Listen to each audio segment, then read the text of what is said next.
মন্দির উদ্ঘাটনে ব্যস্ত।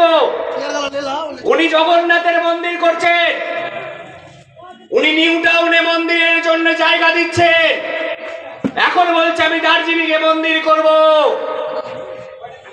অথচ কেউ যদি মসজিদ নির্মাণ করতে যায়, কেউ যদি আমাদের আবেগ মসজিদের কথা বলে, তাহলে আমাদের এলাকার বিধায়ক সেখানে বসে থেকে তাকে মসজিদ নির্মাণের জন্য সেই দল থেকে তাকে বের করে দেওয়া হয়। তাহলে বুঝতে পারছেন এরা হচ্ছে মুসলিম বিরোধী দল। আর ছাপঘাটি থেকে দিদিমণি কি বললেন, ওয়াকফ নিয়ে যদি কেউ আন্দোলন করো আমার থেকে খারাপ কেউ হবে না। মনে পড়ছে আমাদের সকলে। অথচ ভেতরে ভেতরে উনি ওয়াকফ আইন মেনে নিলেন। আমাদের কারো বুঝতে অসুবিধা হয়নি উনি কতটা মুসলিম বিদ্বেষী।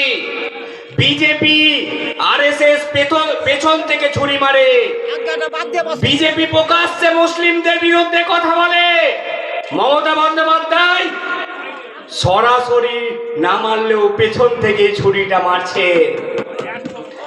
বুঝতে হবে আমরা এই এলাকার রঘুনাথগঞ্জ বিধানসভার যারা বাসিন্দা তারা ওবিসি মুসলমান, শেরশাহ বাদিয়া ওবিসি আমরা। আমাদের